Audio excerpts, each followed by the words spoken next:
Oke ya, tadi kalau kata Coach Ibnu tergantung dari jangka waktunya, tapi kita jadi saya mau tambahin lagi, tergantung dari tujuannya mau ngapain. Ya. Kalau kalau kita bicara trading, kita bicara income, kita bicara cash flow, ya kita bicara pengeluaran khusus pemasukan di sini yang menambah pemasukan dari situ. So trading, gitu ya.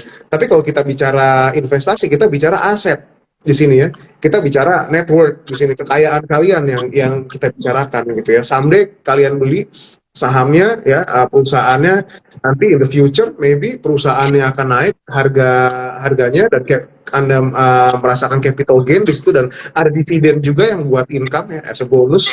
Nah, di situ baru kekayaannya teman-teman bakal naik di situ ya, nilai kekayaan bersih teman-teman. Dan makanya kalau kita bicara kan sekarang ada juga instrumen investasi pendapatan tetap ya, income, fixed income segala macam. Nah, kita bicara income ya kita bicara cash di sini, kita bicara cash flow ya, kita bicara trade, kita bicara cash flow gitu. Bisa juga cuan yang dari cash flow kita investasikan di situ ya. Nah, jadi terlepas dari besar atau kecilnya modalnya, kita harus kembalikan lagi ke goals-nya ya, ends-nya mau buat apa ya, uang modalnya itu buat investasi kah, buat cash flow, buat menambah cash lagi.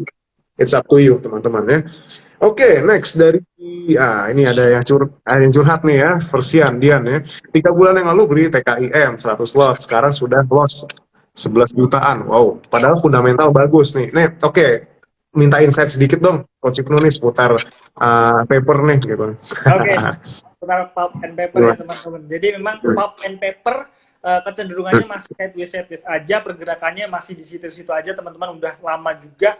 Nah kan juga kakak juga udah tahu kan fundamentalnya padahal bagus. Nah kalau misalkan kakak udah yakin nih, wah perusahaan ini fundamentalnya bagus dan view-nya untuk jangka panjang, teman-teman bisa hold aja. Kalau misalkan udah tahu, wah prospek kedepannya bagus, dari sisi fundamentalnya oke, kinerja perusahaan, kinerja keuangannya oke, ya udah teman-teman, dengan loss berapapun itu, ketika teman-teman percaya fundamentalnya oke, cara teknikalnya juga nggak gimana-gimana, itu masih bagus juga, teman-teman masih bisa keep hold aja. Nah itu yang penting dengan fokusnya tadi untuk jangka panjang. Nah jangka panjang itu risikonya tadi teman-teman floating loss, jadi pergerakan harganya fluktuatif, floating loss, teman-teman juga harus kesiapan risiko tersebut. Jadi itu udah bagian dari risiko investasi teman-teman. Jadi yang penting teman-teman udah tahu perusahaannya dan milih perusahaannya itu benar. Fundamentalnya oke, teknikalnya oke. Jadi bisa keep hold aja kalau misalkan untuk jangka panjangnya. Nah, untuk sektor pulp and paper ini juga secara fundamental, secara permintaan demand juga masih tinggi gitu teman-teman dari pulp and papernya. Nggak masih oke.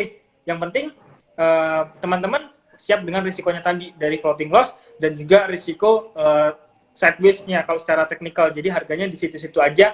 Sekarang masih kalau kita lihat pulp and paper itu kalau dari sektor komoditas non energi yang lain, kalau misalkan poultry terus semen kan udah mulai ada naik-naik sedikit nih. Nah pulp and paper cenderung saham yang masih laggard, masih ketinggalan gitu. Jadi sabar-sabar aja.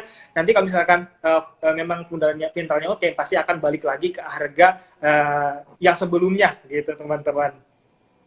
So ya, pulp and paper ya sebetulnya ya perusahaannya masih bagus ya, cuman paling sekarang kekurangannya ya lagi sideways aja di situ-situ aja gitu, terkesannya nggak naik-naik. Tapi as long as sebetulnya kalau bisa tadi kakaknya tadi investasi kan pasti sudah ada perhitungan ya nilai intrinsiknya berapa gitu ya. Bahkan kalau saya lebih suka even itu lagi sideways, tapi masih di bawah nilai intrinsiknya, saya beli aja mendingan gitu ya. Tapi itu balik lagi disclaimer ya, ini bukan berarti untuk himbauan buat membeli ya teman-teman ya. Patut dicatat ya, bukan pom-pom, bukan apa, cuman ya balik lagi ya, pasti kita ketika kita terjun ke saham kita sudah harus tahu ya, ini adalah risiko di sini ya. Risiko ya memang kita bakal alami ya, floating loss itu sendiri ya. Kalau memang kita yakin sama perusahaannya gitu ya, kenapa harus kita cut loss gitu di situ ya. Kita tunggu aja gitu. Mungkin ini adalah masa akumulasinya bisa jadi kan seperti itu. Cuman balik lagi, dalam investasi, dalam bisnis ada satu yang sering dilupakan oleh orang-orang nih Coach Ibnu ya. It's king ya. Ya, kalau mau investasi gimana kalau nggak ada duitnya gitu ya. Makanya jangan all in terus di situ ya, harus disediakan ya. Makanya tadi Coach Ibnu sudah bilang ya, start small ya, mulai dari 10% dulu dari total modal. Jadi nanti ketika ada penurunan, kalau buat yang investasi bisa ditambah di situ ya. Atau begitu juga, atau yang buat trading nanti bisa lihat sektor lain ya. Jadi Itulah cash is king ya di situ ya, yang sangat menentukan ya. Gimana mau investasi, mau trading kalau cashnya aja nggak ada. Oke, ini tadi ada dari siapa tadi? Nah, oh ya Pak Gede tadi ya, spiritual teks masukannya sama-sama ya. Semoga bisa membantu ya. Oh ya, ini sembari nunggu ada, ini belum ada question lagi. Saya tadi mau nanya nih, Coach Ibnu nih. Kan, oh ya ini ada pertanyaan lagi nih. Eh, Oh, ini dari Christian lagi tadi ya. Seberapa besar nih kemungkinan saham TKI, TLKM, ASI dan lain-lain anjlok dalam 20 sampai 30% lebih? Wah, ini mau nyerok atau mau gimana? Terkait dengan kemungkinan teman-teman, kita hanya bisa melihat kalau secara teknikal kan kita lihat dari area-area supportnya nih teman-teman. Kalau Ya. misalkan teman-teman tahu area-area supportnya, nah itu bisa di watch di area tersebut untuk teman-teman misalkan kalau misalkan udah punya nih. Nah kalau kan yang tadi disebutkan saham-saham yang siap ya Telkom, Asta Internasional, itu cocok untuk investasi jangka panjang. Nah ketika teman-teman udah punya, itu malah justru menjadi opportunity ketika teman-teman ingin beli lagi. Kita beli lagi nambah porsi teman-teman ketika harganya terkoreksi. Karena harganya semakin murah, terus secara fundamental juga semakin murah gitu teman-teman. Jadi itu menjadi reason yang oke ketika ingin entry jangka panjang, ketika udah punya. Nah teman-teman yang belum punya bagaimana? Teman-teman bisa mulai cicil untuk beli investing. Semakin turun, semakin dibeli, belinya sedikit-sedikit aja. Itu namanya strategi dollar cost averaging teman-teman. Dikit-dikit, teman-teman beli, terus kalau dikombinasikan dengan teknikal tadi, lihat di area supportnya, karena area support itu merupakan area pantulan-pantulan ketika harga tersebut akan naik gitu teman-teman. Jadi biar nggak ketinggalan, teman-teman bisa watch area-area supportnya. Jadi dengan mengetahui analisa teknikal dan juga fundamental, teman-teman bisa kombinasikan, bisa tahu kapan entry yang tepat dan strateginya bagaimana, itu bisa teman-teman ketahui gitu teman-teman semuanya. Ya, jadi itu ya apa analisis support dan resistance ya. Kalau bisa kita bicara mengenai apakah saham ini potensi nggak sih sampai 30% sampai berakhir, mari kita lihat support dan resistannya ya. Support adalah batas bawah sebuah saham bakal mantul ya sebetulnya gitu. Kalau saya terjun ke bawah, ambles lagi ya dia akan mencari garis support selanjutnya gitu. Sementara kalau resistance kan batas atasnya bisa jadi mantul ke bawah, bisa jadi dia break resistance di situ dan dia mencari batas resisten lagi di atasnya. So itu teman-teman harus kuasai kalau memang ingin jadi traders ya. Di situ ya mau trading dan bahkan sebetulnya investing juga perlu ya, karena when to buy ya, untuk menentukan kapan kita beli ya kadang-kadang kita harus dibantu juga dengan yang namanya analisis teknikal. Ya fundamental kita menilai kelayakannya ya, tapi teknikal kita menilai waktunya pasti di sini ya. Jadi kalau bisa dibilang dua-duanya adalah hal yang sangat penting untuk diketahui ya. Oke, next. Ini ada yang nanya nih, bahas IPO nih. Besok ada pembahasan IPO nggak nih, Coach Ibnu nih?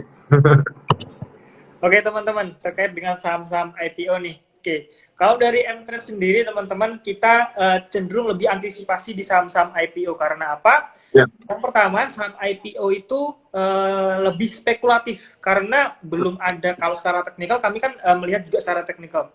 Secara teknikal itu belum ada terbentuknya seperti price on volume yang oke. Terus dari chart pattern-nya juga belum terbentuk sama sekali. Sehingga kita perlu wait and see dulu. Mending biarkan dia IPO terlebih dahulu. Nah, kalau teman-teman ingin beli saham IPO itu harus perhatikan dari prospektusnya ya teman-teman, dilihat modal yang didapatkan nantinya akan digunakan apa. Kalau misalkan digunakan untuk ekspansi bisnis, contohnya ya, untuk ekspansi bisnis itu berarti oke untuk jadi semakin berkembang perusahaannya. Jadi kedepannya view-nya jangka panjang itu oke gitu teman-teman. Dan dilihat juga dari segi bisnisnya itu perusahaan itu bergerak di bidang apa, demand-nya ini teman-teman, demand dari perusahaan tersebut itu oke apa enggak, itu paling penting teman-teman. Demand ketika permintaan dari perusahaan tersebut cenderung stabil dan juga semakin naik, semakin meningkat, dari laporan keuangannya, profitabilitasnya juga semakin naik, itu teman-teman juga bisa dilihat dari situ. Dan tadi yang sudah saya jelaskan, keputusan untuk buy di saham-saham IPO itu lebih cenderung spekulatif gitu ya teman-teman. Jadi nggak tahu nih target harganya sampai ke berapa itu belum tahu, karena kita belum tahu area support dan resistennya. Jadi kita harus tahu dulu secara teknikal bagaimana. Nah itu bisa disesuaikan dengan profil risiko teman-teman masing-masing. Ketika siap nggak beli saham IPO dengan risiko spekulatifnya. Terus juga siap nggak ketika teman-teman nanti ketika beli harga beli sama IPO terus harganya turun di bawah pas harga IPO, itu siap enggak? Nah itu harus diperhatikan juga gitu teman-teman. Ya, karena mungkin belum terbentuk juga ya pola chartnya seperti apa. So, saham IPO itu memang bersifat spekulatif gitu ya. Spekulatif itu balik lagi itu bisa itu lawannya investasi ya di situ ya spekulatif ya. Kalau kita ya agak tebak-tebakan lah di sini. Kalau Nah, kita betul. bicara ini apa namanya risk ya jelas risknya tinggi di sini ya. Jadi teman-teman harus tahu. Nah sekarang kita harus kalau saham IPO juga kalau memang kita pengen beli kita harus tahu reason di balik IPO-nya itu sendiri ya. Buat apa beli perusahaan IPO yang memang niatnya IPO buat bayar utang kayak gitu kan malah malah nggak ini ya. Harusnya kan memang kecuali bisnis ya bisnis kan sebetulnya gini ya apa dari modal dia jadi aset dari aset dia jadi revenue itu baru nanti dari sana jadi profit langsung jadi cash dan harusnya muter gitu aja ya coach. Cuman sekarang permasalahan kenapa dia butuh uang gitu ya? Buat bagian mana yang dia perlu ini ya, yang dia perlu tambal pakai tambahan uang itu sendiri, uang segar itu sendiri ya. Kalau buat bayar karyawan, buat bayar utang, aduh, mana? Berarti cashnya udah cukup atau kayak gimana? Jadi analisis harus dilakukan analisis juga ya, itu analisis fundamental gitu ya. Oke, maybe last questions ya. Coba kita lihat ya. Wah, ini yang seputar teknikal sama trading nggak ada nih. Oke. Oh, tadi mungkin aku mau nanya yang terakhir nih ini nih coach ya. Tadi kan ada di mention mengenai spekulatif buy itu apa? Sebetulnya kalau misalnya pembelian dalam hal trading itu ada berapa jenis sih sebetulnya? Oke. Apa sih artinya gitu kayak spekulatif buy ini apa gitu, buy apa gitu kan? Oke. Bisa nggak? Jadi kalau trading kan tadi analisa teknikal ya. Kalau analisa Ya. teknikal kita ada recent entry-nya. Tadi contohnya jadi ada buy on weakness, buy on breakout, ada juga buy on retracement, teman-teman itu juga ada. Nah, saya akan jelaskan satu persatu. Jadi di sini ada buy on weakness tadi teman-teman. Jadi kalau misalkan buy on weakness itu kita nunggu di area support. Kita harus tahu dulu nih supportnya di mana atau lantai bawahnya di mana yang kemungkinan terjadi bahwa akan terjadi pantulan harga di area tersebut gitu. Nah, spekulatif itu kita lihat dari candle-nya. Kalau dari MT sendiri itu lebih ke nunggu di area support ada candle reversal. Ketika harga sahamnya turun, otomatis candle yang terbentuk itu warnanya merah atau nggak hitam teman-teman. Kalau candle-nya merah, itu kalau teman-teman misalkan memang udah berada di area support dan candle-nya merah, itu cenderung spekulatif karena belum ada candle reversal yang menandakan ada pantulan harga. Nah, itu lebih spekulatif karena masih 50-50. Apakah saham tersebut malah justrunya lanjut turun atau bisa mantul? Nah, itu namanya spekulatif, teman-teman. Dengan teman-teman tahu candle reversal di area support, nah itu akan reasonnya akan lebih kuat lagi ketika teman-teman buy on weakness gitu, teman-teman semuanya. Terus yang kedua ada yang namanya buy on breakout. Buy breakout itu ketika harga saham tersebut tembus area resisten ataupun atasnya yang udah diuji. Contoh, misalkan ada area resisten nih di 1000. Nah, ketika harga saham tersebut menyentuh area 1000, kecenderungannya turun. Nah, someday harga saham tersebut berhasil nembus harga 1000 nih teman-teman. Nah, di situ bisa buy on breakout karena ketika buy on breakout ini kecenderungan harganya untuk lanjut naik itu ada. Namun harus diperhatikan yang namanya volume. Ketika teman-teman lihat suatu saham breakout disertai dengan volume yang tinggi, itu bisa dilakukan entry buy breakout teman-teman. Gitu. Harus ada reasonnya. Terus risikonya apa? Itu yang namanya false breakout. Ketika memang harga saham itu breakout, teman-teman beli nih, wah breakout nih, teman-teman beli, tapi kok besoknya malah turun, balik turun lagi. Nah itu namanya false breakout teman-teman. Itu yang namanya risiko dari kita ambil trading buy on breakout. Cara antisipasinya bagaimana? Teman-teman bisa masuk dulu. Contoh misalkan porsi tadi kan untuk trading 10%. Teman-teman bisa masuk dulu nih 5%. Ketika buy breakout, beli nih, terus ini sebagai antisipasi. Nanti kalau misalkan harganya turun ya teman-teman bisa batasi resiko. Kalau misalkan harganya naik, jangan menyesal. Teman-teman yang penting udah punya dulu nih 5%. Nanti bisa beli lagi ketika harganya naik, harganya turun dan nyentuh di area breakout-nya tadi. Ini area breakout tadi bisa dijadikan area support. Nah, teman-teman ini namanya buy on buy on retracement. Ketika harganya breakout naik, terus balik koreksi turun dan pas di area dia breakout tadi, ini teman-teman namanya buy on retracement. Teman-teman bisa nambah beli lagi 5% sisanya, teman-teman masukin di situ. Nah, kurang lebih seperti itu untuk strateginya. Kaitannya dengan buy on weakness, buy breakout, dan juga buy on retracement gitu teman-teman semuanya.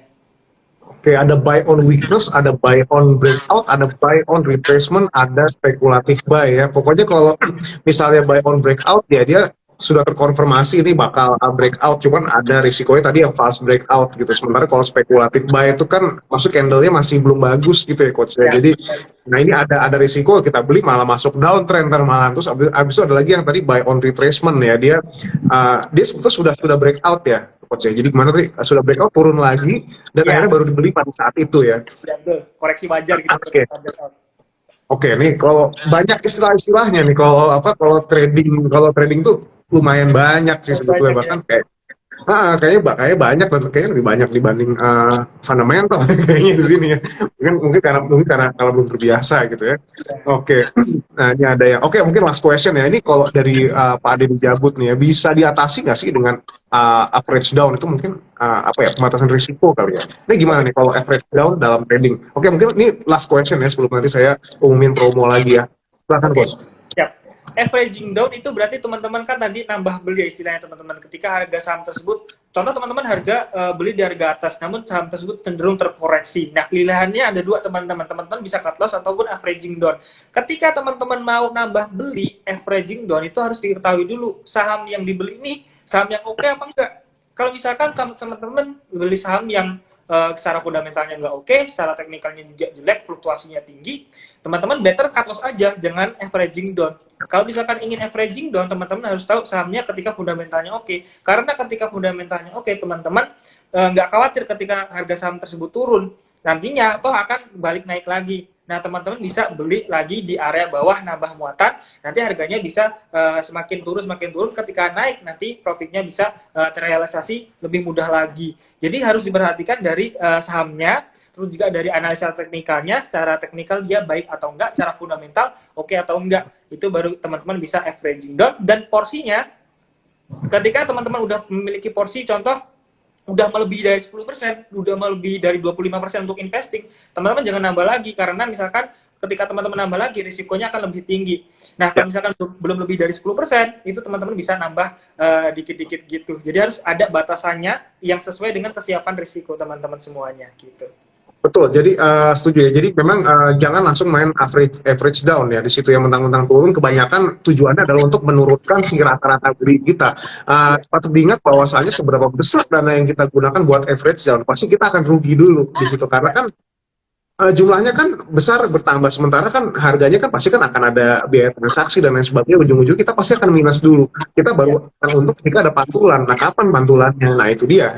kita ini kalau misalnya ternyata kita cuma spekulatif baik kayak gini ya janganlah, lebih baik ya unless memang kita sudah melihat perusahaannya oke dan kita pengen pakai jangka panjang, oke kita average dong, kita nggak bakal butuh dalam waktu cepat ya.